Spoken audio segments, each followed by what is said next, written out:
Hi friends, ಎಲ್ಲರೂ ಹೇಗಿದ್ದೀರಾ? ಇವತ್ತು ಬಂದು ಶನಿವಾರ. ಟೈಮ್ ನೋಡ್ತಾ ಇರ್ಬೋದು 7:35 ಆಗ್ತಾ ಇದೆ. ಹಾಗೆ ಕೆಳಗಡೆ ಹೋಗಿ ಬಂದೆ. ಹಾಗೆ ಕೆಳಗಡೆ ಒಂದು ದೃಶ್ಯ ತೋರಿಸ್ತೀನಿ. ನಾನು ಹೋಗ್ಬೇಕಾದ್ರೆ ಆರಾಮಾಗಿ ಎಲ್ಲರೂ ಮಲ್ಕೊಂಡಿದ್ದಾರೆ. ಇವಾಗ ನಾನು ಬಂದಲ್ಲ, ಆವಾಗ ಎಚ್ಚರ ಆಗಿಬಿಟ್ಟಿದೆ ಅನ್ಸುತ್ತೆ, ಗೊತ್ತಿಲ್ಲ. ಇವಾಗ ಬ್ಯಾಕ್ ಕ್ಯಾಮ್ರಾದಲ್ಲಿ ತೋರಿಸ್ತಿದ್ದೀನಿ. ಓಕೆ ಬನ್ನಿ. ಇಲ್ಲಿ ನೋಡಿ, ಹಾಗೆ ಮಕ್ಕಳೆಲ್ಲ ಅಲ್ಲಿ ಮಲ್ಕೊಂಡಿದ್ದಾರೆ. ಅಮ್ಮ ನೋಡಿ ಇಲ್ಲಿ ಮಲಗಿರೋದು ಕಾಣಿಸ್ತಿದೆಯಾ ನಿಮಗೆ? ಓಹೋ ಅಂದ್ಕೊಂಡೆ ನಾನು ಬಂದ್ಬಿಟ್ಟು. ಇವತ್ತಿದೆಲ್ಲ ಖಾಲಿ ಮಾಡೋಣ ಅಂತ ಪ್ಲ್ಯಾನ್ ಇದೆ. ಬುಕ್ಸು, ಈ ಪೇಪರ್ಸ್ ಎಲ್ಲ ಕೊಡಬೇಕು. ನೋಡಿ, ಅಮ್ಮ ಮಕ್ಕಳನ್ನ ಕಾಯ್ತಾ ಇರೋದು. ಎಲ್ಲಾದರೂ ಇಲ್ಲಾಂದರೆ ಇಲ್ಲಿ ಮಲಗುತ್ತೆ ಕರ್ಗಿ, ಇಲ್ಲಾಂದರೆ ಇಲ್ಲಿ ಸಿಲಿಂಡ್ರ್ ಮೇಲೆ ಅದ್ರ ಮೇಲೆ ಮಲಗುತ್ತೆ. ಇವತ್ತೇ ನಾನು ನೋಡಿದ್ದೆ ಇಲ್ಲಿ ಮಲಗಿರೋದು. ಹೆಚ್ಚಾಗಿ ಸಿಲಿಂಡ್ರ್ ಮೇಲೆ ಮಲ್ಕೋತಾ ಇರುತ್ತೆ. ನೋಡಿ ಎಷ್ಟು ಚೆನ್ನಾಗಿ ಮಕ್ಕಳನ್ನ ನೋಡ್ಕೋತಾ ಇದೆ ಅಂತೇಳಿ ಖುಷಿ ಆಗುತ್ತೆ. ಎಲ್ಲ ಒಂದ್ರ ಮೇಲೆ ಒಂದು ಮಲಗಿದೆ.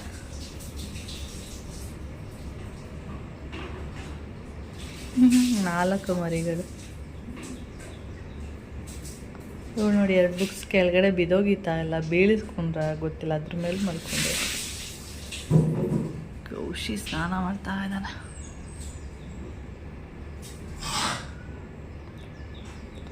ಓಕೆ, ಈ ದೃಶ್ಯ ನೋಡಿ ಖುಷಿ ಆಯಿತು, ಅದಕ್ಕೆ ನಾನು ನಿಮಗೆ ತೋರಿಸ್ತಾ ಇದ್ದೀನಿ ಅಷ್ಟೇ. ಓಕೆ, ಹಾಗೆ ತಿಂಡಿ ಬಂದು ಮೋಟ್ರ್ ಹಾಕಿ ಬಂದಿದ್ದೀನಿ. ಯಾಕೆಂದರೆ ನೆನ್ನೆ ಮಳೆ ಬಂತಲ್ಲ, ಅದಕ್ಕೆ ಮೋಟ್ರ್ ಹಾಕಿರಲಿಲ್ಲ. ಸ್ವಲ್ಪ ಹೊತ್ತು ಹಾಕಿದ್ದೆ ಅಷ್ಟೇ, ಆಮೇಲೆ ಆಫ್ ಮಾಡಿಬಿಟ್ಟಿದ್ದೆ. ತಿಂಡಿ ಬಂದು ರೈಸ್ ಮಾಡಿದ್ದೀನಿ. ವಾಂಗಿಬಾತ್ ಗೊಜ್ಜಿತ್ತು ನೋಡಿ ಫ್ರಿಜ್ಜಲ್ಲಿ. ನನ್ನ ಪ್ರಕಾರ ಎಲ್ಲರಿಗೂ ಸಾಕಾಗಲ್ಲ ಅಂತೇಳಿ ಸ್ವಲ್ಪ ರೈಸು ಮತ್ತು ಸ್ವಲ್ಪ ಚಪಾತಿಗೆ ಕಲಿಸಿಟ್ಟಿದ್ದೀನಿ. ನಿಮಗೆ ಕಾಣಿಸ್ತಾ ಇರೋದು ಯಾವುದಾದ್ರೂ ತಿನ್ನಲಿ. ಚಪಾತಿಗೆ ಹಸಿ ಅವರೆಕಾಯಿ ಸಾಂಬಾರು ಮಾಡಿದ್ದೀನಲ್ಲ, ಅದು ಇದೆ, ಖಾಲಿನೇ ಆಗಿಲ್ಲ. ಯಾಕೆಂದರೆ ಇವರು ಬಂದ ತಕ್ಷಣ ಮ್ಯಾಗಿ ಅದು ಇದು ಎಲ್ಲ ತಿಂದರು, ಅದಕ್ಕೆಲ್ಲ ಸಾಂಬಾರು ಸ್ವಲ್ಪನೇ ಖಾಲಿಯಾಗಿರೋದು. ಫಸ್ಟು ನಾವು ಮಧ್ಯಾಹ್ನ ತಿಂದಾಗ ಸಾಂಬಾರು ಸ್ವಲ್ಪ ಕೂಡ ಟೇಸ್ಟ್ ಇರಲಿಲ್ಲ. ಆಮೇಲೆ ರಾತ್ರಿ ತಿಂದಾಗಂತೂ ತುಂಬ ಚೆನ್ನಾಗಿತ್ತು, ಟೇಸ್ಟ್ ಸಖತ್ತಾಗಿತ್ತು. ನಿನಗೆ ಫಿಶ್ ಎಲ್ಲ ತೆಗೆದಿಟ್ಟಿದ್ದೀನಿ ಅಮ್ಮ, ಇವತ್ತೆಲ್ಲ ನಿನಗೆ ಹಬ್ಬ. ಏನಂದರೆ ಅದು ಫಿಶ್ಗಳೆಲ್ಲ ಹಾಳಾಗಿದೆ ಅಂತ ಹೇಳಿದ್ನಲ್ಲ, ನೋಡಿ ಇದರಲ್ಲಿ ಹಾಕಿಟ್ಟಿದ್ದೀನಿ ಫ್ರಿಜ್ಜಲ್ಲಿ. ಅಂದರೆ ನೆನ್ನೆ ಸ್ವಲ್ಪ ಹಾಕಿದ್ದೆ, ಇವತ್ತು ಸ್ವಲ್ಪ ಹಾಕ್ತೀನಿ. ಒಟ್ಟಿಗೆ ಎಲ್ಲ ಹಾಕ್ಬಿಟ್ರೆ ಏನಾಗುತ್ತೆ ಅಂದರೆ ವಾಂತಿ ಏನಾದರೂ ಮಾಡ್ಕೊಬಿಡುತ್ತೆ, ಎಲ್ಲ ತಿನ್ಬಿಡುತ್ತೆ ಆಸೆಗೆ ಫುಲ್ಲು. ಎಲ್ಲನೂ ಒಂದು ಬಿಡದೆ ಎಲ್ಲ ತಿಂತಾಳೆ, ಬೇಕಾದ್ರೆ ಒಂದು ಬಿಡದೆ ಕರ್ಗಿಗೂ ಕೂಡ ಕೊಡದೆ ಎಲ್ಲ ಇವಳು ಒಬ್ಬಳೇ ತಿಂತಾಳೆ. ಆದರೆ ಯಾರಿಗೂ ಕೊಡಲ್ಲ, ಬಿಟ್ಕೊಡಲ್ಲ ತಿನ್ನೋಕ್ಕೆ. ಅದೊಂದು ಇದು ಇಷ್ಟ ಆಗಲ್ಲ ಗುಣ ಇದರಲ್ಲಿ.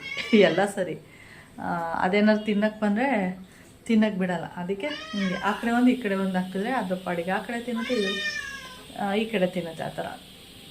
ಅದಕ್ಕೆ ಅದನ್ನು ತೊಗೊಂಡೋಗ್ಬಿಟ್ಟು ಟೆರೆಸ್ ಮೇಲೆ ಹಾಕ್ತೀನಿ, ಕರ್ಕೊಂಡೋಗ್ಬಿಟ್ಟು. ಅದಕ್ಕೆ ಎಲ್ಲ ಅಲ್ಲೇ ಇಟ್ಟಿದ್ದೀನಿ. ಓಕೆ ಫ್ರೆಂಡ್ಸ್, ಆಮೇಲೆ ವಿಡಿಯೋನ ನಾನು ಕಂಟಿನ್ಯೂ ಮಾಡ್ತೀನಿ. ಆಂಟಿ ಇವತ್ತು ಹೂವು ಹಾಕಿದ್ದಾರೆ. ಯಾವ ಹೂವು ಅಂದರೆ ಕಾಕಡ ಹೂವು. ನಾನು ಹೇಳ್ತಾ ಇರ್ತೀನಿ, ಆಂಟಿ ಈ ಹೂವು ಹಾಕಬೇಡಿ, ನನಗೆ ಇಷ್ಟ ಆಗಲ್ಲ ಈ ಹೂವು ಅಂತ. ಆದರೂ ಅವರು ಇದೇ ಹೂವನ್ನೇ ಹಾಕ್ತಾರೆ ಹೆಚ್ಚಾಗಿ. ಸೇವಂತಿಗೆ ಅಥವಾ ಮಲ್ಲಿಗೆ, ಸೂಜಿ ಮಲ್ಲಿಗೆ ಈ ಥರ ಆದರೂ ಓಕೆ. ಈ ಕಾಕಡ ಹೂವು ಅಷ್ಟು ಇಷ್ಟ ಆಗಲ್ಲ ನನಗೆ.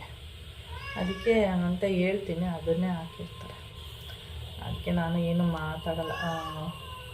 ಮನೆ ಬಾಗಿಲಿಗೆ ಹಾಕಿದ್ರೆ ಆಯಿತು ಅಂದ್ಬಿಟ್ಟು ಸುಮ್ಮನೆ ಆಗಿಬಿಡ್ತೀನಿ. ಓಕೆ ಫ್ರೆಂಡ್ಸ್, ಆಮೇಲೆ ವೀಡಿಯೋನ ನಾನು ಕಂಟಿನ್ಯೂ ಮಾಡ್ತೀನಿ. ಓಕೆ, ಇವತ್ತು ಬಂದು ಸೋಮವಾರ. ವೀಡಿಯೋನ ಶನಿವಾರ ಮಾಡಿದಷ್ಟೇ, ಮತ್ತೆ ಮಾಡಿಲ್ಲ.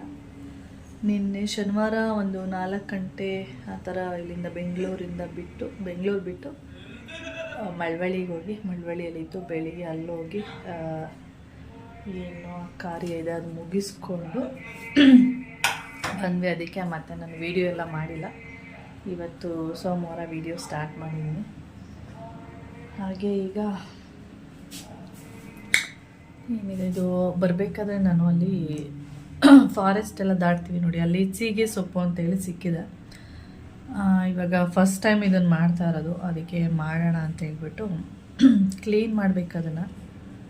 ಮತ್ತು ಅದ್ರದ್ದು ಹೂವು ನೋಡಿ ಯಾವ ಥರ ಇದೆ, ನಾವು ಅಂದ್ಕೊಂಡ್ವಿ ಫಸ್ಟು ಸೀಗೆ ಸೊಪ್ಪು ಅಂದರೆ ಸೀಗೆಕಾಯಿ ಬಿಡುತ್ತಲ್ಲ ಅದರಲ್ಲೇನಾದರೂ ಸೊಪ್ಪು ಸಿಗುತ್ತೇನೋ ಅಂತೇಳಿ, ಅದು ಆ ಥರ ಅಲ್ಲ ಅಂತ, ಇದೇ ಬೇರೆ ಅಂತೆ. ಅದಕ್ಕೆ ನಮಗೂ ಗೊತ್ತಿಲ್ಲ, ಉಪ್ಪು ಸಾಂಬಾರು ಮಾಡೋಣ ಅಂತೇಳಿ. ಮಧ್ಯಾಹ್ನಕ್ಕೆ ಸ್ವಲ್ಪ ಸಾಂಬಾರಿದೆ, ಅದನ್ನು ಖಾಲಿ ಮಾಡ್ತೀವಿ. ಮತ್ತು ನೈಟಿಗೆ ಒಂದು ಟೈಮ್ಗೆ ಉಪ್ಸಾರು ಮಾಡೋಣ ಅಂತ ಪ್ಲ್ಯಾನ್ ಇದೆ. ಇಲ್ಲಾಂದರೆ ಇದೆಲ್ಲ ಇವಾಗ ಉಪ್ಸಾರು ಮಾಡಿದ್ರೆ ಇದೇನು ಖಾಲಿ ಆಗೋಲ್ಲ, ಅದರಿಂದ ಇವಾಗ ಉಪ್ಸಾರು ಮಾಡ್ತಾಯಿಲ್ಲ. ಓಕೆ, ಹಾಗೆ ಶನಿವಾರದ ವಿಡಿಯೋ ಮತ್ತು ಇವತ್ತು ಭಾನುವಾರದ ವಿಡಿಯೋ ಎರಡೂ ಕಂಟಿನ್ಯೂ ಮಾಡ್ತೀನಿ. ಲೈಫ್ ನೋಡಿ ಎಷ್ಟು ಬೇಗ ಚೇಂಜ್ ಆಗೋಯ್ತು ಪಾಪ. ನೆನೆಸ್ಕೊಂಡ್ರೆ ಭಯ, ಬೇಜಾರಾಗುತ್ತೆ. ಭಯ ಅನ್ನೋದಕ್ಕಿಂತ ನೆನೆಸ್ಕೊಂಡ್ರೆ ಸಖತ್ತು ಬೇಜಾರಾಗುತ್ತೆ. 33 ವರ್ಷಕ್ಕೆ ದೇವರು ಯಾವ ಥರ ಎಲ್ಲ ಮೋಸ ಮಾಡಿಬಿಡ್ತಾನೆ ಅಂತೇಳಿ. ಓಕೆ, ನಾನು ಶನಿವಾರ ಒಂದು 10:30 ಅನಿಸುತ್ತೆ, 10:30 ಗಂಟೆ ಆ ಟೈಮಲ್ಲಿ ನನಗೆ ಏನು ಈ ಥರ ವಿಷಯ ಆಗಿದೆ ಅಂತ ಗೊತ್ತಾದಮೇಲೆ ನಾನು ಮತ್ತೆ ಯಾವುದೇ ವಿಡಿಯೋ ಮಾಡಲಿಲ್ಲ. ಮತ್ತು ಏನಂದರೆ ಆ ಥರ ವಿಷಯ ಎಲ್ಲ ಗೊತ್ತಾದಮೇಲೆ ಮತ್ತೆ ಏನಂದರೆ ವಿಡಿಯೋ ಮಾಡೋದಕ್ಕೆ ಮನಸ್ಸು ಬರೋಲ್ಲ, ಏನೋ ಒಂಥರ ಬೇಜಾರಲ್ಲಿರ್ತೀವಿ. ಮತ್ತು ನಾನು ಅವಾಗವಾಗ ಫೋನ್ ಮಾಡೋದು, ಏನಾಗ್ತಿದೆ ಏನು ಅಂತೇಳಿ ಅಕ್ಕನಿಗೆ ವಿಚಾರಿಸ್ತಾನೆ ಇದ್ದೆ. ಅವರು ಅಂದರೆ ನಮ್ಮ ಚಿಕ್ಕಪ್ಪ ಎಲ್ಲ, ಅವಳು ಫೋನ್ ಮಾಡಿದ್ರೆ ನಮ್ಮ ಚಿಕ್ಕಪ್ಪ ಏನಾದರೂ ಹೇಳಿರ್ತಾರೆ ಅಂತ. ಯಾರು ಕೇಳಿದ್ರೂ ಇನ್ನೂ ಏನು ಡಾಕ್ಟ್ರು ಹೇಳಿಲ್ಲ, ಇನ್ನೂ ಸೀರಿಯಸ್ಸು ಈ ಥರನೇ ಹೇಳ್ತಾ ಇದ್ರಲ್ಲ. ನಮಗೂ ಒಂದು ಕಡೆ ಡೌಟ್ ಬಂದಿತ್ತು, ಏನಂದರೆ ಏನೋ ಆಗಿದೆ ಅಂಥೇಳಿ. ಒಂದು 3:45 ಅವತ್ತೆಲ್ಲ ಫುಲ್ಲು ಒಂದು ವಿಷಯ ಗೊತ್ತಾದ್ಮೇಲಂತೂ ಫುಲ್ಲು ಅದ್ರ ಬಗ್ಗೆನೇ ಡಿಸ್ಕಸ್ ಎಲ್ಲ ಮಾಡ್ತಾಯಿದ್ವಿ. ಅಷ್ಟೊತ್ತಿಗೆ ವಿಷಯ ಗೊತ್ತಾಯಿತು. ಆಮೇಲೆ ಬೆಳಿಗ್ಗೆ ಬಿಟ್ಟು ಹೋಗೋದಕ್ಕೆ ಸ್ವಲ್ಪ ಕಷ್ಟ ಆಗುತ್ತೆ ಅಂದ್ಬಿಟ್ಟು ಆಮೇಲೆ ನಾವು ಒಂದು 3:45 ಆ ಥರ ಊಟ ತಿನ್ನೋಕ್ಕಾಗಲಿಲ್ಲ, ಯಾಕೆಂದರೆ ಅಷ್ಟೋ ತನಕ ಇನ್ನೂ ಊಟನೇ ಮಾಡಿರಲಿಲ್ಲ, ಮಧ್ಯಾಹ್ನ ಊಟ. ಆಮೇಲೆ ಯೋಚನೆ ಮಾಡಿ ಇವಾಗಲೇ ಹೊರಡೋಣ ಅಂದ್ಬಿಟ್ಟು ನಾನು ಮತ್ತು ಮೋನ್ ಮಾಮ ಇಬ್ಬರು ಹೊರಟು ಮಳವಳ್ಳಿಗೆ ಹೋಗಿ ಅವತ್ತು ಅಲ್ಲಿ ಹಾಲ್ಟಾಗಿ ಅಲ್ಲಿಂದ ನೆಕ್ಸ್ಟ್ ಡೇ ಬೆಳಿಗ್ಗೆ ಅಲ್ಲೋಗಿ ಕಾರ್ಯ ಎಲ್ಲ ಮುಗಿಸ್ಕೊಂಡು ಬಂದಿದ್ದು. ನಾನು ಅಲ್ಲಿ ಹೋದ್ಮೇಲೆ ನಾನು ಅಲ್ಲಿ ಕೂತ್ಕೊಂಡು ಏನು ಯೋಚನೆ ಮಾಡ್ತಾಯಿದ್ದೆ ಅಂದರೆ, ಈಗ ನಾವು ಸುಮಾರು ನ್ಯೂಸಲ್ಲೆಲ್ಲ ನೋಡ್ತಾ ಇರ್ತೀವಿ, ಈ ಥರ ಜೀವ ಇಲ್ಲ ಅಂಥೇಳಿ ಡಾಕ್ಟ್ರು ಕೊಟ್ಬಿಟ್ಟಿದ್ದಾರೆ ಬಾಡಿನ. ಆಮೇಲೆ ಜೀವ ಬಂತಂತೆ, ಅಥವಾ ಸ್ನಾನ ಮಾಡ್ಸೋಕ್ಕೆ ಕರ್ಕೊಂಡೋದಾಗ ಜೀವ ಬಂತಂತೆ. ಈ ಥರದ್ದೆಲ್ಲ ನಾವು ನ್ಯೂಸಲ್ಲಿ ನೋಡ್ತಾ ಇರ್ತೀವಿ ನೋಡಿ. ಅದನ್ನೆಲ್ಲ ನಾನು ನೆನೆಸ್ಕೊಂಡು, ದೇವರೇ ಈಗಲಾದರೂ ಜೀವ ಬಂದುಬಿಡಲಿ ಆ ಥರನೇ ಅನ್ನಿಸ್ತಾಯಿತ್ತು ನನಗೆ. ಎಷ್ಟೊಂದು ಆ ಥರ ನೋಡ್ತಾ ಇರ್ತೀವಲ್ಲ, ಆವಾಗ ಇದು ಈ ಥರ ಆಗಿಲ್ಲ ಅನ್ನೋ ಥರ ಆಗಿಬಿಡಲಿ, ಸ್ನಾನ ಮಾಡೋಕ್ಕೆ ಎತ್ಕೊಂಡು ಹೋದಾಗಲೋ ಅಥವಾ ಬೇರೆ ಟೈಮಲ್ಲಿ ಜೀವ ಬಂದುಬಿಡ್ಬೇಕು ಮತ್ತು ವಾಪಸ್ಸು, ಆ ಥರನೇ ನಾನು ಯೋಚನೆ ಮಾಡ್ತಾ ಅಲ್ಲಿ ಕೂತಿದ್ದೆ. ಯಾರಿಗೋ ಒಬ್ರಿಗೆ ಆ ಥರ ಆಗುತ್ತೆ ಅಂದರೆ ಎಲ್ಲರಿಗೂ ಆ ಥರ ಆಗೋಲ್ಲ. ಆಮೇಲೆ ಕಾರ್ಯ ಎಲ್ಲ ಮುಗಿಸ್ಕೊಂಡು ನಾವು ಆವತ್ತೇ ಸಂಡೇನೇ ವಾಪಸ್ಸು ಬೆಂಗಳೂರಿಗೆ ಮತ್ತೆ ನಾವು 2 ವೀಲರಲ್ಲೇ ಹೋಗಿದ್ದು. ಮತ್ತು 2 ವೀಲರಲ್ಲೇ ನಾವು ವಾಪಸ್ಸು ನಾನು ಮತ್ತು ಮೋನ್ ಮಾಮ ಬಂದ್ವಿ. ಮನೇಲಿ ಕೌಶಿ ಮತ್ತು ಅಕ್ಕನ ಮಗಳಿಬ್ಬರು ಇದ್ರಲ್ಲ, ಇರಿ ಆಂಟಿಗೆ ಹೇಳಿರ್ತೀನಿ, ಮುಂದೆ ಮನೆ ಆಂಟಿಗೆ ಏನಾದರೂ ಬೇಕಂದರೆ ಆಂಟಿಗೆ ಹೇಳಿ, ಇಲ್ಲಾಂದರೆ ಅಂದರೆ ಸಂಜೆ ಏನಾದರೂ ಬೇಕು ಅಂದರೆ, ಇಲ್ಲ ಅಂದರೆ ಇವರೇ ಹೋಗಿ ತೊಗೊಬರ್ತಾರೆ ಏನಾದರೂ ಬೇಕು ಅಂದರೆ ಅಂಗಡಿಯಲ್ಲಿ ಅಂತೆಲ್ಲ ಹೇಳಿ ಎಲ್ಲ ಹೋಗಿದ್ದೆ. ಮತ್ತು ಸಂಜೆ ಬಂದು ಹಾಗೆ ಬರಬೇಕಾದ್ರೆ ನಾವು ಆನೇಕಲ್ ಫಾರೆಸ್ಟ್ ಹತ್ರ ಅಲ್ಲೆಲ್ಲ ಸ್ವಲ್ಪ ಈ ಸೊಪ್ಪು ಅದೆಲ್ಲ ಸಿಗುತ್ತೆ ಅಲ್ಲಿ, ಅಣ್ಣೆ ಸೊಪ್ಪು ಮತ್ತು ಸೀಗೆ ಸೊಪ್ಪು ಅಂತೂ ಫಸ್ಟ್ ಟೈಮ್ ನಾನು ನೋಡಿದ್ದು. ಸೀಗೆ ಸೊಪ್ಪು ಬಗ್ಗೆ ನಂಗೆ ಗೊತ್ತಿಲ್ಲ. ನಮ್ಮ ಅಕ್ಕ ಯಾವಾಗಲೂ ಹೇಳ್ತಾಯಿದ್ರು, ಕನಕಪುರದವರು, ಏನು ಯಾವಾಗಲಾದರೂ ಫೋನ್ ಮಾಡಿದಾಗ ಏನು ಅಡುಗೆ ಮಾಡಿದ್ಯಾ ಏನು ಅಂತ ಆ ಥರ ಎಲ್ಲ ಕೇಳುವಾಗ ಸೀಗೆ ಸೊಪ್ಪು ಹಾಕಿ ಉಪ್ಸಾರು ಮಾಡಿದ್ದೀನಿ ಈ ಥರ ಎಲ್ಲ ಹೇಳ್ತಾಯಿದ್ರು. ಹೌದಾ, ನಾನು ಆವಾಗ ಎಷ್ಟೋ ಸರಿ ಅಂದ್ಕೊಂಡಿದ್ದೆ ಸೀಗೆ ಸೊಪ್ಪು ನಾನು ಒಂದು ಸರಿ ತಿನ್ನಬೇಕು, ಹೇಗಿದೆ ಸೊಪ್ಪನ್ನು ನೋಡಬೇಕು ಆ ಥರ ಎಲ್ಲ ಅಂದ್ಕೊಂಡಿದ್ದೆ. ಹಾಗೆ ನಾನು ಅಲ್ಲಿ ಫಾರೆಸ್ಟ್ ಎಲ್ಲ ಬಿಟ್ಟು ಬರುವಾಗ ಅಲ್ಲಿ ಸೀಗೆ ಸೊಪ್ಪು ಸಿಕ್ತು ಮತ್ತು ಎಣ್ಣೆ ಸೊಪ್ಪು ಮತ್ತು ಹಾಗೆ ಕರಳೆನೂ ಸಿಕ್ತು. ಹಾಗೆ ಅದನ್ನು ತೊಗೊಂಡು ಅದ್ರ ಜೊತೆಗೆ ಹೂವು ಎಲ್ಲ ಅಲ್ಲಿ ಮಾರ್ತಾಯಿದ್ರು, ಕನಕಾಂಬರ ಮತ್ತು ಸೂಜಿ ಮಲ್ಲಿಗೆ ಅದೆಲ್ಲ ಮಾರ್ತಾಯಿದ್ರಲ್ಲ, ಅದನ್ನು ತೊಗೊಳ್ಳೋಣ ಅಂದ್ಬಿಟ್ಟು ಒಂದು ಒಂದು ಕವರ್ 30 ರೂಪಾಯಿ, 2 ತೊಗೊಂಡ್ರೆ 50 ರೂಪಾಯಿ ಅಂದರು. ಅದಕ್ಕೆ ನಾನು ಒಂದು ಕನಕಾಂಬ್ರ ಮತ್ತು ಒಂದು ಸೂಜಿ ಮಲ್ಲಿಗೆ 2 ತೊಗೊಂಡೆ. ಅದೆರಡೂ ಸ್ವಲ್ಪ ಟಫೇ ಕಟ್ಟೋದಕ್ಕೆ, ತುಂಬ ಟೈಮ್ ತೊಗೊಳುತ್ತೆ ಕಟ್ಟೋದಕ್ಕೆ. ಆಮೇಲೆ ಅದನ್ನು ನಾನು ಭಾನುವಾರ ಕಟ್ಟಲಿಲ್ಲ, ಅದನ್ನು ಹಾಗೆ ತೊಗೊಬಂದು ಫ್ರಿಜ್ಜಲ್ಲೆಲ್ಲ ಇಟ್ಟಿದ್ದೆ. ಸೋಮವಾರ ಎಲ್ಲ ಕೆಲಸ ಎಲ್ಲ ಆದಮೇಲೆ ಸೀಗೆ ಸೊಪ್ಪೆಲ್ಲ ಕ್ಲೀನ್ ಮಾಡಿದೆ, ಮತ್ತು ಹೀಗೆ ಎಣ್ಣೆ ಸೊಪ್ಪು ಮತ್ತು ಕರಳೆ ಎಲ್ಲ ಕ್ಲೀನ್ ಮಾಡಿ, ಮತ್ತು ಹೂವೆಲ್ಲ ಇತ್ತಲ್ಲ ಹಾಗೆ ಅದನ್ನು ಕೂಡ ಕಟ್ಟೋಣ ಅಂತೇಳಿ ಹೂವೆಲ್ಲ ಕಟ್ಟಿದ್ದೀನಿ. ಇವಾಗ ಅದನ್ನು ನಾನು ಇಲ್ಲಿ ತೋರಿಸ್ತಾ ಇದ್ದೀನಿ ಅಷ್ಟೇ. ಹೂವೆಲ್ಲ ಸಿಗುತ್ತೆ ಈ ಥರ ಎಲ್ಲ. ನನಗೆ ಏನಂದರೆ ಆಂಟಿ ಹಾಕ್ತಾರಲ್ಲ ವಾರದಲ್ಲಿ 3 ದಿನ, ಮತ್ತು ಮೋನ್ ಮಾಮನೂ ಕೂಡ ತರ್ತಾ ಇರ್ತಾರೆ. ಇದೇನು ಅವಶ್ಯಕತೆ ಇರಲಿಲ್ಲ, ನನಗೇನು ಇಷ್ಟ ಆಯಿತು, ಆಮೇಲೆ ತೊಗೊಬಂದೆ. ಆಮೇಲೆ ಇವಳು ನಮ್ಮ ಕೆಂಚಿನೂ ಇದ್ಲಲ್ಲ, ಅವಳಿಗೆ ಕೊಟ್ಟಿದ್ದೆ ಕಟ್ಟೋಕ್ಕೆ. ಅವಳಿಗೆ ಹೂವು ಕಟ್ಟೋಕ್ಕೆ ಬರಲ್ಲ, ಆದರೆ ಟ್ರೈ ಮಾಡ್ತೀನಿ ಅಂತೇಳಿ ಸ್ವಲ್ಪ ಕಟ್ತಾ ಇಲ್ಲ ಅಷ್ಟೇ, ಸುಮ್ಮನೆ ಟ್ರೈ ಮಾಡ್ತಾಯಿಲ್ಲ ಅಷ್ಟೇ. ಇಲ್ಲಿ ಗೆಸ್ಟ್ ಹೌಸಿಗೆ ಬಂದಿದ್ದಾರೆ, ಸುಮಾರು ದಿನ ಆಯಿತು. ಅವರಲ್ಲಿ ಒಂದು 4 ಮಕ್ಕಳಿದ್ದಾರೆ, 4ರಿಂದ 5 ಮಕ್ಕಳಿದ್ದಾರೆ. ಅದರಲ್ಲಿ ಒಬ್ಬ ಬೆಕ್ಕೆಲ್ಲ ಇದ್ದಿಲ್ಲ, ಅದಕ್ಕೆ ಬಿಲ್ಲಿ ಅಂದ್ಕೊಂಡೆಲ್ಲ ಬರ್ತಿತ್ತು. ನನ್ನ ಚಿಕ್ಕ ಮರಿಗಳಿತ್ತು ನೋಡಿ, ಇವತ್ತಿಲ್ಲ, ಎಲ್ಲ ಹೋಗಿದೆ, ರಾತ್ರಿಯಿಂದ ಕಾಣಿಸ್ತಾ ಇಲ್ಲ. ಅದಕ್ಕೆ ನಮ್ಮ ಗೇಟ್ ಮುಂದೆ ಬಂದು ಕೂತ್ಬಿಟ್ಟಾನೆ, ನಿಮ್ಗೆ ಕಾಣಿಸಲ್ಲ. ಅದಕ್ಕೆ ಅವರು ಯಾರೂ ಇಲ್ಲ, ಇವನೊಬ್ಬನೇ ಬಂದುಬಿಟ್ಟಿದ್ದಾನೆ. ಅಂದರೆ ಗೆಸ್ಟ್ ಹೌಸ್ದು ಗೇಟ್ ಇದೆಯಲ್ಲ ಅದು ಓಪನ್ ಆಗಿದೆ, ಅದರಿಂದ ಇವನೇನು ಮಾಡ್ಬಿಟ್ಟಿದ್ದಾನೆ, ಆರಾಮಾಗಿ ಬಂದು, ಬಟ್ಟೆ ಎಲ್ಲ ಬಿದ್ದೋಗಿದೆ, ಆರಾಮಾಗಿ ಬಂದು ಗೇಟ್ ಮುಂದೆ ಕೂತಿರೋದು. ನಾನು ಇದು ಯಾರು ಪಾಪು ಇಲ್ಲಿ ಬಂದು ಕೂತಿದ್ಯಲ್ಲ ಅಂತ ಅಂದ್ಕೊಂಡೆ. ಆಮೇಲೆ ನೋಡಿದರೆ ಅವರು ಎಲ್ಲೋ ಹಾಸ್ಪಿಟಲ್ಗೆ ಹೋಗ್ತಿರ್ಬೇಕು, ಅದಕ್ಕೆ ಬೇರೆಯವ್ರಿಗೆ ಹೇಳ್ತಿದ್ದಾರೆ ಅಲ್ಲಿ ಬೇಟ ಅಂದ್ಕೊಂಡು. ಅದಕ್ಕೆ ಅವ್ರು ಬಂದು ಎತ್ಕೊಂಡು ಹೋಗ್ತಿದ್ದಾರೆ ಅಷ್ಟೇ. ಓಕೆ, ನಾನಿಲ್ಲಿ ಬಂದೆ. ಓಕೆ, ಹಾಗೆ ವಿಡಿಯೋನ ಮಾಡೋಣ ಅಂತೇಳಿ. ಒಂದು ನಿಮಿಷ. ಕೌಶಿ ಮತ್ತು ಇವು ಕೆಂಚಿ ಎಲ್ಲ ಇರ್ತಾರಲ್ಲ, ಅವರು ಮೊಬೈಲೆಲ್ಲ ನೋಡ್ತಾ ಇರ್ತಾರೆ, ಮತ್ತು ಸೌಂಡೆಲ್ಲ ಬರ್ತಾ ಇರತ್ತೆ ಅಂತ ಅಂದ್ಬಿಟ್ಟು ನಾನು ಸ್ಟೆಪ್ ಹತ್ರ ಹೋಗ್ಬಿಟ್ಟು ಅಲ್ಲಿ ನಾನು ವಿಡಿಯೋ ಎಲ್ಲ ಎಡಿಟ್ ಮಾಡಿ ಬರೋದು ಡೈಲಿ. ಇವಾಗ ಅದೇ ನನ್ನ ಎಡಿಟಿಂಗು ಪ್ಲೇಸ್ ಆಗಿದೆ. ಇಷ್ಟು ದಿನ ನಾನು ಸೋಫಾ ಮೇಲೆ ಕೂತ್ಕೊಂಡು, ಯಾರೂ ಇರಲ್ವಲ್ಲ ಆ ಟೈಮಲ್ಲಿ ವಿಡಿಯೋ ಎಲ್ಲ ಎಡಿಟ್ ಮಾಡ್ಕೋತಿದ್ದೆ. ಆದರೆ ಇವರೆಲ್ಲ ಇದ್ದಾಗ ಸ್ವಲ್ಪ ಕಷ್ಟ. ಅವರು ಏನೋ ಮೊಬೈಲ್ ನೋಡ್ತಿರ್ತಾರೆ, ಇಲ್ಲ ಟಿ ವಿ ನೋಡ್ತಿರ್ತಾರೆ, ಇಲ್ಲ ಮಾತಾಡ್ತಿರ್ತಾರೆ. ನಾನು ರೂಮಲ್ಲಿ ಕೂತ್ಕೊಂಡು ಎಡಿಟ್ ಮಾಡಿದ್ರೂ ನೀಟಾಗಿ ಏನದು ಸೌಂಡ್ ಇದೆ ಅದು ನೀಟಾಗಿ ಕೇಳಿಸ್ತಾ ಇರತ್ತೆ ನನಗೆ. ಮತ್ತು ಅಷ್ಟು ಚೆನ್ನಾಗಿರಲ್ಲ ಅಂದ್ಬಿಟ್ಟು ನನಗೂ ಅಷ್ಟು ಕಂಫರ್ಟಬಲ್ ಅನಿಸಲ್ಲ, ಅಂದರೆ ಎಡಿಟ್ ಮಾಡೋದು, ವಾಯ್ಸ್ ಕೊಡೋದಿರ್ಬೋದು. ಅದಕ್ಕೆ ನಾನು ಏನು ಮಾಡ್ತೀನಿ, ಸ್ಟೇರ್ ಕೇಸ್ ಮೇಲೆ ಹೋಗ್ಬಿಟ್ಟು ಅಲ್ಲೇ ನೀಟಾಗಿ ವಿಡಿಯೋ ಎಲ್ಲ ಎಡಿಟ್ ಮಾಡಿ ಆಮೇಲೆ ಬರುವಂಥದ್ದು, ಆ ಥರದ್ದು ಮಾಡ್ತಾ ಇರೋದು. ಹಾಗೆ ನಾನು ಸೀಗೆ ಸೊಪ್ಪು ಏನಿದೆ ಅದ್ರದ್ದು ಉಪ್ಪು ಸಾಂಬಾರು ಮಾಡೋಣ ಅಂತ ಪ್ಲ್ಯಾನ್ ಇದೆ. ಸೋಮವಾರ ಆಗಿರೋದ್ರಿಂದ ಅದೇ ಉಪ್ಪು ಸಾಂಬಾರು ಮಾಡೋಣ ಅಂತೇಳಿ. ಹಾಗೆ ಮಕ್ಕಳಿಗೆ ಸಂಜೆ ಪೂಜಾ ಒಬ್ಬಟ್ಟೆಲ್ಲ ಕೊಟ್ಟಿದ್ರಲ್ಲ ಪೂಜಾ ಅತ್ತೆ, ಅದನ್ನು ಬಿಸಿ ಮಾಡಿ ಕೊಡ್ತಾಯಿದ್ದೀನಿ. ಅಂದರೆ ತುಪ್ಪ ಅಥವಾ ಹಾಲೆಲ್ಲ ಹಾಕ್ಕೊಂಡು ತಿನ್ಬೋದು. ನಾನು ಒಬ್ಬಳೇ ಇದ್ದರೆ ಹಾಗೆ ಏನಂದರೆ ಒಂದು ರೋಲ್ ಥರ ಮಾಡಿಬಿಟ್ಟು ತಿನ್ಬಿಡ್ತೀನಿ. ಹುಡುಗರೆಲ್ಲ ಇದ್ರಲ್ಲ, ಸ್ವಲ್ಪ ಬಿಸಿ ಮಾಡಿಬಿಟ್ಟು ತುಪ್ಪ ಹಾಕ್ಕೊಡೋಣ ಅಂದ್ಬಿಟ್ಟು ಬಿಸಿ ಮಾಡ್ತಾಯಿದ್ದೆ. ಕೌಶಿ ಮಾತ್ರ ತುಪ್ಪ ಹಾಕ್ಕೊಂಡು ತಿಂದ.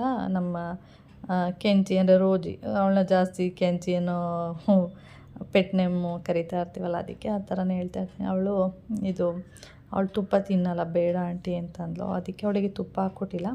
ಕೌಶಿಗೆ ಮಾತ್ರ ತುಪ್ಪ ಹಾಕ್ಕೊಂಡ. ನನಗೆ ಏನಾದರೂ ಈ ಥರ ಬಿಸಿ ಮಾಡಿದರೆ ಅಷ್ಟೇ ಹಾಕ್ಕೊಂಡಿರ್ತೀನಿ, ಇಲ್ಲ ಅಂದರೆ ಬೇಕು ಅಂತೇನಿಲ್ಲ, ತುಪ್ಪ ಬೇಕು ಆ ಥರ ಎಲ್ಲ ಏನಿಲ್ಲ. ಇದ್ದರೆ ಹಾಕ್ಕೊಳ್ಳೋದು, ಇಲ್ಲಾಂದರೆ ಸುಮ್ಮನೆ ಈಗ ಆ ಟೈಮಲ್ಲಿ ನನಗೆ ಹೆಂಗೆ ಅನಿಸುತ್ತೆ ಆ ಥರ ತಿಂತಾಯಿರ್ತೀನಿ ಅಷ್ಟೇ. ಇವಾಗ ನಾನು ಬಿಸಿ ಮಾಡಿಬಿಟ್ಟು ಅವನಿಗೆ ಸ್ವಲ್ಪ ತುಪ್ಪ ಹಾಕಿ ಕೊಡ್ತಿರುವಂಥದ್ದು. ಇವಳಿಗೆ ಮಾತ್ರ ಹಾಗೆ ಕೊಟ್ಟಿದ್ದೀನಿ. ನಾನು ಸ್ವಲ್ಪ ತುಪ್ಪ ಹಾಕ್ಕೊಂಡು, ಹೇಗಿದ್ರು ಬಿಸಿ ಮಾಡಿದ್ದೆ ಅಂದ್ಬಿಟ್ಟು ತುಪ್ಪ ಹಾಕ್ಕೊಂಡು ತಿಂತಾಯಿದ್ದೀನಿ ಅಷ್ಟೇ. ಚೆನ್ನಾಗಿತ್ತು ಒಬ್ಬಟ್ಟೆಲ್ಲ ಅದರಿಂದ. ಹಾಗೆ ಇದಕ್ಕೆ ಹಾಲು ಹಾಕ್ಕೊಂಡು ತಿಂದ್ರೂ ಕೂಡ ಚೆನ್ನಾಗಿರುತ್ತೆ. ಆದರೆ ಹಾಲು ನಮಗೆ ಅಷ್ಟೊಂದು ಇಷ್ಟ ಆಗೋದಿಲ್ಲ. ಹಾಲನ್ನ ಕಾಯಿಸ್ಬಿಟ್ಟು, ಆವಾಗ ತುಪ್ಪ ಹಾಕ್ಬಾರ್ದು ಅಷ್ಟೇ, ಹಾಲನ್ನ ಕಾಯಿಸ್ಬಿಟ್ಟು ಅದರೊಳಗಡೆ ಇದನ್ನು ಹಾಕ್ಕೊಂಡು ಕಲಿಸ್ಕೊಂಡು ತಿನ್ನುವಂಥದ್ದು. ಅದು ಏನೋ ನಮಗೆ ಅಭ್ಯಾಸ ಇಲ್ಲ. ನಮಗೆ ಸ್ವಲ್ಪ ತುಪ್ಪ ಅಭ್ಯಾಸ ಇದೆ. ಅದು ಬಿಟ್ಟರೆ ಹಾಗೆ ಪ್ಲೈನ್ ಹಾಗೆ ತಿನ್ಕೋತೀವಿ. ಈ ಹಾಲು ಗೀಲೆಲ್ಲ ಹಾಕ್ಕೊಂಡು ತಿನ್ನೋದು ಅಷ್ಟೊಂದು ಇಷ್ಟ ಆಗಲ್ಲ. ಅದಕ್ಕೆ ನಾವು ಯಾವತ್ತೂ ಆ ಥರ ಮಾಡಲ್ಲ ಅಷ್ಟೇ.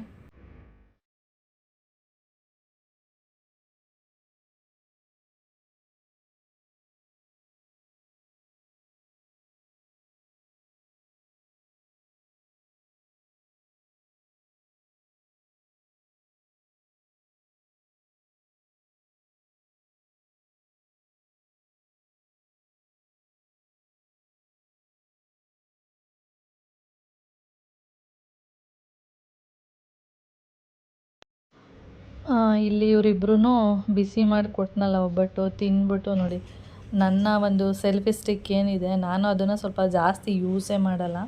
ನಾನು ಹೆಚ್ಚಾಗಿ ಕೈಯಲ್ಲೇ ಇಟ್ಕೊಂಡು ವೀಡಿಯೋ ಮಾಡಿಬಿಟ್ಟಿರ್ತೀನಿ. ಯಾವಾಗಲಾದ್ರೂ ತುಂಬ ರೇರು ಸೆಲ್ಫಿ ಸ್ಟಿಕ್ಕೆಲ್ಲ ಇಟ್ಕೊಂಡು ವೀಡಿಯೋ ಎಲ್ಲ ಮಾಡುವಂಥದ್ದು. ಇವರು ಸ್ವಲ್ಪ ಚೆನ್ನಾಗಿ ಯೂಸ್ ಮಾಡ್ಕೋತಾ ಇದ್ದಾರೆ ಸೆಲ್ಫಿ ಸ್ಟಿಕ್ನ. ಡೈಲಿ ಈ ಥರ ಏನಂದರೆ ಒಂದೊಂದು ಮೂವಿ ನೋಡೋದು ಕೂತ್ಕೊಂಡು, ಇಲ್ಲಾಂದರೆ ಅವಳು ಸ್ವಲ್ಪ ಮಧ್ಯಾಹ್ನ ಟೈಮ್ ಒಬ್ಬಳೇ ಇರ್ತಾಳಲ್ಲ ಮನೇಲಿ, ನಾನು ನನ್ನ ಕೆಲಸದಲ್ಲಿ ಬ್ಯುಸಿ ಇರ್ತೀನಿ. ಆವಾಗ ಅವಳು ಸೆಲ್ಫಿ ಸ್ಟಿಕ್ಕಿಗೆ ಒಂದು ಮೊಬೈಲ್ನ ಫಿಕ್ಸ್ ಮಾಡಿಕೊಂಡು ಆರಾಮಾಗಿ ಯಾವುದಾದ್ರೂ ಒಂದು ಹೊಸ ಮೂವಿನ ಸರ್ಚ್ ಮಾಡ್ತಾಳೆ. ಸರ್ಚ್ ಮಾಡಿಬಿಟ್ಟು ಅದರಲ್ಲಿ ಯಾವ್ದಾದ್ರು ಒಳ್ಳೆ ಮೂವಿ ಇದ್ದರೆ ಅದು ತೊಗೊಂಡು ಮೂವಿ ನೋಡ್ತಾ ಕೂತಿರ್ತಾಳೆ. ಅವರು ಮೂವಿ ನೋಡ್ತಾಯಿದ್ರು. ನನಗೆ ಮೂವಿ ಎಲ್ಲ ಅಷ್ಟೊಂದು ಇಷ್ಟವೂ ಆಗಲ್ಲ. ಈಗ ಸೀರಿಯಲ್ ಯಾವುದೋ 1-2 ಸೀರಿಯಲ್ ನೋಡ್ತೀನಿ, ಅಷ್ಟು ಬಿಟ್ಟರೆ ಮೂವಿ ಎಲ್ಲ ಸ್ವಲ್ಪ ಕಡಿಮೆನೇ. ಅದು ಸ್ವಲ್ಪ ಯಾವುದಾದ್ರೂ ಹಳೇ ಫಿಲ್ಮ್ಗಳಾದರೆ ಸ್ವಲ್ಪ ಇಂಟ್ರೆಸ್ಟ್ ಇರುತ್ತೆ ಅಷ್ಟೇ. ಈಗಿನ ಫಿಲಮ್ಗಳೇನೋ ಅಷ್ಟೊಂದು ಇಷ್ಟವೂ ಆಗಲ್ಲ. ಹಾಗೆ ನಾನು ಇದೇನಿದೆ ಸೀಗೆ ಸೊಪ್ಪು ಅದ್ರದ್ದು ಉಪ್ಪು ಸಾಂಬಾರು ಮಾಡ್ತಾಯಿದ್ದೀನಿ. ನಾನು ಫಸ್ಟ್ ಟೈಮ್ ಸೀಗೆ ಸೊಪ್ಪು ಹಾಕಿ ಉಪ್ಪು ಸಾಂಬಾರೆಲ್ಲ ಮಾಡ್ತಾಯಿರೋದು. ಸೀಗೆ ಸೊಪ್ಪು ಮಹದೇಶ್ವರ ನಾವು ಹೆಚ್ಚಾಗಿ ಮಹದೇಶ್ವರ ಅಂತ ಹೇಳುವಂಥದ್ದು. ಮಹದೇಶ್ವರನಿಗೆ ತುಂಬ ಇಷ್ಟವಾಗಿರುವಂಥದ್ದು ಸೀಗೆ ಸೊಪ್ಪು. ಒಂದು ಸಾಂಗಲ್ಲೆಲ್ಲ ಈ ಜನಪದ ಗೀತೆ ಎಲ್ಲ ಬರುತ್ತೆ ನೋಡಿ, ಅದರಲ್ಲಿ ಆ ಸಾಂಗೇ ಇದೆ, ಸೀಗೆ ಸೊಪ್ಪಿಂದೇ ಸಾಂಗು. ಹಾಗೆ ನಾನು ಅದನ್ನು ಬೇಯೋಕ್ಕಿಟ್ಟೆ. ಹಾಗೆ ನನಗೆ ಸೀಗೆ ಸೊಪ್ಪೆಲ್ಲ ಯಾವ ಥರ ಮಾಡಬೇಕು ಏನು ಅದೆಲ್ಲ ಗೊತ್ತಿರಲಿಲ್ಲ. ಆಮೇಲೆ ಮೋಹನ್ಮಮ್ಮವರ ರಿಲೇಷನ್ ಇದ್ದಾರೆ, ಅವ್ರಿಗೆ ಫೋನ್ ಮಾಡಿಬಿಟ್ಟು ಅವರಿಗೆ ಕೇಳಿದೆ ಯಾವ ರೀತಿ ಮಾಡಬೇಕು ಏನು ಅಂಥೇಳಿ. ಅಂದರೆ ನಾರ್ಮಲ್ ಸೊಪ್ಪೆಲ್ಲ ಹಾಕಿ ಮಾಡ್ತೀವಲ್ಲ ಅದೇ ಥರನೇ ಮಾಡುವಂಥದ್ದು, ಇಲ್ಲ ಏನಾದರೂ ಡಿಫ್ರೆಂಟಾಗಿ ಏನಾದರೂ ಮಾಡಬೇಕಾ, ಏನಂದರೆ ಒಂದೊಂದು ಸೊಪ್ಪುಗಳು ಚೇಂಜಸ್ ಇರುತ್ತೆ, ಅದರಿಂದ ಏನಾದರೂ ಆ ಥರ ಇರ್ಬೋದೇನೋ ಅಂದ್ಬಿಟ್ಟು ಕೇಳಿದೆ. ಆಮೇಲೆ ಹೇಳಿದ್ರು ಅವರು, ಇಲ್ಲ ಇದಕ್ಕೆ ಸ್ವಲ್ಪ ಹಾಲೆಲ್ಲ ಹಾಕಿ ಮಾಡಬೇಕಂತೆ, ಮತ್ತು ಟೊಮೆಟೊ ಎಲ್ಲ ಹಾಕಬಾರ್ದು ಅಂತ ಹೇಳಿದರು. ಹಾಗೆ ಬೇರೆ ಬೇಯಿಸ್ಕೊಂಡು ಆಮೇಲೆ ಅದನ್ನು ಸೊಪ್ಪನ್ನೇ ಬೇರೆ ಬೇಯಿಸ್ಕೊಂಡು ಆಮೇಲೆ ಎರಡನ್ನೂ ಮಿಕ್ಸ್ ಮಾಡಿದ್ದು. ಹಾಗೆ ಅದ್ರದ್ದು ಪಲ್ಯ ಕೂಡ ಮಾಡೋಣ ಅಂದ್ಬಿಟ್ಟು ಪಲ್ಯ ಕೂಡ ಮಾಡಿದ್ದೆ. ಈಗ ಬೇರೆ ಸೊಪ್ಪುಗಳೆಲ್ಲ ಹೇಗೆ ಅಂದರೆ ನಾವು ಬೇಯಿಸಿದ ಮೇಲೆ ಸ್ವಲ್ಪ ಕಡಿಮೆ ಆಗುತ್ತೆ ಸೊಪ್ಪು ಕ್ವಾಂಟಿಟಿ ಏನಿದೆ ಅದು ಕಡಿಮೆ ಆಗುತ್ತೆ. ಇದು ಆ ಥರ ಅಲ್ಲ, ಹೇಗಿರುತ್ತೆ ಆಗಿರುತ್ತೆ, ಮತ್ತು ಸ್ವಲ್ಪ ಜಾಸ್ತಿ ಥರನೇ ಆಗುತ್ತೆ ಅಂತ ಹೇಳಿದರು. ಆಮೇಲೆ ಸೀಗೆ ಸೊಪ್ಪಲ್ಲಿ ಹೂವು ಎಲ್ಲ ಇತ್ತು, ನನಗೆ ಅದೆಲ್ಲ ಹಾಕಬೇಕು ಅಂತೆಲ್ಲ ಗೊತ್ತಿಲ್ಲ, ಬೀಸಾಕಬೇಕು ಅಂತ ಅಂದ್ಕೊಂಡಿದ್ದೆ. ಮತ್ತು ಅಲ್ಲಿ ಸೀಗೆ ಸೊಪ್ಪೆಲ್ಲ ತೊಗೋಬೇಕಾದ್ರೆ ಅದರಲ್ಲಿ ಹೂವು ಎಲ್ಲ ಇತ್ತಲ್ಲ, ಅವ್ರಿಗೆ ಹೇಳಿದೆ ಏನಿದು ಇಷ್ಟೊಂದು ಇದೆಯಲ್ಲ ಅಂತ. ಅವರು ಇಲ್ಲ ಇದು ಚೆನ್ನಾಗಿರುತ್ತೆ ಹೂವು ತೊಗೊಳ್ಳಿ, ಇದನ್ನು ಹಾಕಿ ಮಾಡಬೇಕು ಅಂತ ಹೇಳಿದ್ರು. ಆಮೇಲೆ ನಾನು ಸರಿ ಆಯಿತು ಅಂದ್ಬಿಟ್ಟು ತಂದುಬಿಟ್ಟು ಮತ್ತು ಅವರಿಗೆ ಫೋನ್ ಮಾಡಿ ಕೇಳಿದಾಗ, ಇಲ್ಲ ಅದು ಸೀಗೆ ಸೊಪ್ಪಿಂದು ಹೂವು ಕೂಡ ಚೆನ್ನಾಗಿರುತ್ತೆ, ಬೀಸಾಕಬೇಡಿ, ಅದನ್ನು ಹಾಕಿ ಸಾಂಬಾರು ಮಾಡಿಕೊಂಡು ಪಲ್ಯ ಮಾಡಿಕೊಂಡು ತಿನ್ನಿ, ಸೇಮ್ ಉಪ್ಸಾರು ಥರನೇ, ಸ್ವಲ್ಪ ಟೊಮೆಟೊ ಹಾಕೋಗಿಲ್ಲ. ಮತ್ತು ನಾವು ಉಪ್ಪು ಸಾಂಬಾರಿಗೆಲ್ಲ ಸ್ವಲ್ಪ ನಿಂಬೆಹಣ್ಣಿನ ರಸ ಎಲ್ಲ ಹಾಕ್ಕೊಳ್ತೀವಲ್ಲ ಅದೆಲ್ಲ ಹಾಕಬಾರ್ದು ಅಂತ ಹೇಳಿದರು. ಮತ್ತು ಸ್ವಲ್ಪ ಹಾಲು ಹಾಕಿ ಮಾಡಬೇಕು ಅಂತ ಹೇಳಿದರು. ಚೆನ್ನಾಗಾಗಿತ್ತು, ಫಸ್ಟ್ ಟೈಮ್ ತಿಂದಿದ್ದಲ್ಲ, ಚೆನ್ನಾಗಿತ್ತು. ನನಗೇನೋ ಓಕೆ ಖುಷಿ ಅಂತ ಅನ್ನಿಸ್ತು. ಆಮೇಲೆ ಹಾಗೆ ಮೋಹನ್ಮಮ್ಮ ಕಡಲೆಕಾಯಿ ಎಲ್ಲ ತಗೊಬಂದಿದ್ರು. ಹಾಗೆ ಮಕ್ಳಿಗೂ ಕೂಡ ಕಡಲೆಕಾಯಿನ ಒಂದು ಕಡೆ ಬೇಯೋಕ್ಕಿಟ್ಟಿದ್ದೆ, ಒಂದು ಕಡೆ ಉಪ್ಪು ಸಾಂಬಾರು ಕೂಡ ಮಾಡ್ತಾಯಿದ್ದೆ. ಅಂದರೆ ಕಡಲೆಕಾಯಿ ಬೇಯಿಸಿರೋದಕ್ಕಿಂತ ನನಗೆ ಸ್ವಲ್ಪ ಹಸಿ ಕಡಲೆಕಾಯಿ ಸ್ವಲ್ಪ ಇಷ್ಟ ಆಗುತ್ತೆ. ಅಂದರೆ ಜಾಸ್ತಿ ತಿಂದರೂ ಕೂಡ ಅದು ತಲೆನೋವು ಬರುತ್ತೆ, ಕಡಿಮೆ ತಿಂತೀನಿ. ಆದರೆ ಬೇಯಿಸಿರೋದು ಅಷ್ಟು ಇಷ್ಟನೇ ಆಗೋಲ್ಲ ಸ್ವಲ್ಪನೂ ಕೂಡ. ಅದಕ್ಕೆ ಬೇಯಿಸ್ಬಿಟ್ಟು ಇಲ್ಲಿ ಒಂದು ನ್ಯೂಸ್ ಪೇಪರ್ ಹಾಕ್ಬಿಟ್ಟು ಕೊಟ್ಟಿದ್ದೀನಿ. ಹಾಗೆ ನಾನು ಸ್ವಲ್ಪ ಅಷ್ಟೇ ತಿಂದಿದ್ದು, ಒಂದು ಇಡಿ ಅಂತ ಹೇಳ್ತೀವಿ ನೋಡಿ, ಆ ಥರ ಒಂದು ಇಡಿ ಎತ್ಕೊಂಡು ತಿಂದಿದ್ದು. ಇನ್ನೆಲ್ಲ ಇವ್ರು 3 ಜನನೇ ತಿಂದಿದ್ದು ಅಷ್ಟೇ. ಕಡಲೆಕಾಯಿ ಇವಾಗೆಲ್ಲ ಸಿಗ್ತಾಯಿದೆ ಎಲ್ಲ ಕಡೆ ಕಡಲೆಕಾಯಿ ಎಲ್ಲ, ಅದಕ್ಕೆ ತೊಗೊಬಂದಿದ್ರು. ಅದಕ್ಕೆ ಅದನ್ನು ಬೇಯಿಸ್ಬಿಟ್ಟು ಕೊಟ್ಟಿರುವಂಥದ್ದು. ಅದಾದಮೇಲೆ ಇದು ನೈಟು ನೋಡಿ, ಇವಳು ಇಲ್ಲಿ ಬಂದು ಮಲ್ಕೊಂಡಿದ್ದಾಳೆ. ನಾನು ಕೂತ್ಕೊಂಡಿದ್ದೆ ಹಾಗೆ, ಅಂದರೆ ಹುಡುಗರು ಮಲ್ಕೊಳ್ಳೋದಕ್ಕೆ ಕೆಳಗಡೆ ಬೆಡ್ಡೆಲ್ಲ, ಅಂದರೆ ದಿವಾನ್ ಮೇಲೆ ಒಬ್ಬರು ಮಲ್ಕೊಬೋದು ಅಷ್ಟೇ. ಅದಕ್ಕೆ 2 ಬೆಡ್ಡನ್ನು ತೆಗೆದುಬಿಟ್ಟು, ಅಂದರೆ ದಿವಾನ್ ಮೇಲೆ 3 ಬೆಡ್ ಇರೋದು, 2 ಬೆಡ್ ತೆಗೆದು ಕೆಳಗಡೆ ಹಾಕ್ಕೊಂಡು ಅಲ್ಲಿಬ್ಬರು ಡೈಲಿ ಮಲಗುವಂಥದ್ದು. ಆವಾಗ ಇದು ಬೆಕ್ಕು ಹೋಗ್ಬಿಟ್ಟು ಅದ್ರ ಮೇಲೆ ಮಲ್ಕೊಂಡಿದೆ. ಅದ್ರದ್ದು ಒಂದು ವೀಡಿಯೋನ ಕ್ಯಾಪ್ಚರ್ ಮಾಡ್ಕೊಂಡಿದ್ದೆ ಅಷ್ಟೇ. ಹಾಗೆ ನೋಡಿ, ಟೈಮ್ ನೋಡ್ತಿರ್ಬೋದು ನೀವು, 10:50 ಆಗ್ತಾಯಿದೆ. ನಾನು ಅದನ್ನು ಕರ್ಕೊಂಡೋಗಿ ಗಲೀಜೆಲ್ಲ ಮಾಡಿಸಿ ಆಮೇಲೆ ಕರ್ಕೊಬಂದು ಬಂದ ಮೇಲೆ ಅದು ಈ ಥರ ಕುತ್ಕೊಂಡಿರುವಂಥದ್ದು. ಮತ್ತು ಆಮೇಲೆ ಇನ್ನೇನು ಇಲ್ಲ, ಸೀಗೆ ಸೊಪ್ಪೆಲ್ಲ ಇತ್ತಲ್ಲ, ಅದು ಎಲ್ಲನೂ ಕೇಳೋದು ಯಾವ ಥರ ಇದೆ ಸೀಗೆ ಸೊಪ್ಪು, ಚೆನ್ನಾಗಿದೆಯಾ, ಇಷ್ಟ ಆಯಿತಾ ಅಂಥೇಳಿ. ಓಕೆ, ಚೆನ್ನಾಗಿತ್ತು. ಫಸ್ಟ್ ಟೈಮ್ ತಿಂದಿರೋದ್ರಿಂದ ನೋಡಿ ಸ್ವಲ್ಪ ಡಿಫ್ರೆಂಟಾಗಿದೆ ಅಂತ ಅನ್ನಿಸ್ತು. ಈಗ ನಾರ್ಮಲ್ ಸೊಪ್ಪು, ಈಗ ಕೀರೆ ಸೊಪ್ಪು, ಅರಿವೆ ಸೊಪ್ಪು, ದಂಟಿನ ಸೊಪ್ಪು ಅಂತೆಲ್ಲ ಹೇಳ್ತೀವಲ್ಲ, ಅದಕ್ಕಿಂತ ಸ್ವಲ್ಪ ಡಿಫ್ರೆಂಟ್ ಆಗಿತ್ತು, ಚೆನ್ನಾಗಿತ್ತು, ನನಗೇನು ಇಷ್ಟ ಆಯಿತು. ಆಮೇಲೆ ಇನ್ನೊಂದೇನೆಂದರೆ, ಸೀಗೆ ಸೊಪ್ಪು ಒಂದು ಗುಡ್ಡೆ ಅಂತ ಹೇಳಿ ಹಾಕಿರ್ತಾರೆ. ಒಂದು ಗುಡ್ಡೆ ಸೀಗೆ ಸೊಪ್ಪು 100 ರೂಪಾಯಿ ಹೇಳಿದ್ದು. ನಾವು ಆಮೇಲೆ ಕಡಿಮೆ ಮಾಡ್ಕೊಳ್ಳಿ ಅಂತೇಳಿ 50 ರುಪೀಸಿಗೆ ಬಂದ್ವಿ, ಅವರು ಕೊಡಲಿಲ್ಲ. ಆಮೇಲೆ ಲಾಸ್ಟಲ್ಲಿ 60 ರೂಪಾಯಿ ಕೊಟ್ಟರು. ಅದು ಏನಂದರೆ ಬಳ್ಳಿಯಲ್ಲಿ ಬಿಡುತ್ತಂತಲ್ಲ, ಅದಕ್ಕೆ ಸ್ವಲ್ಪ ರೇಟೆಲ್ಲ ಜಾಸ್ತಿ ಅಂತೆ. ಓಕೆ ಫ್ರೆಂಡ್ಸ್, ಹಾಗೆ ನಾನು ಈ ವಿಡಿಯೋನ ಇಲ್ಲಿಗೆ ಎಂಡ್ ಮಾಡ್ತೀನಿ. ವಿಡಿಯೋ ಇಷ್ಟ ಆದರೆ ಲೈಕ್, ಶೇರ್, ಕಮೆಂಟ್ ಮಾಡಿ. ಹಾಗೆ ಫಸ್ಟ್ ಟೈಮ್ ನೋಡ್ತಾ ಇದ್ದರೆ ಪ್ಲೀಸ್ ಸಬ್ಸ್ಕ್ರೈಬ್ ಮಾಡ್ಕೊಂಡು ನೋಡಿ. ಓಕೆ.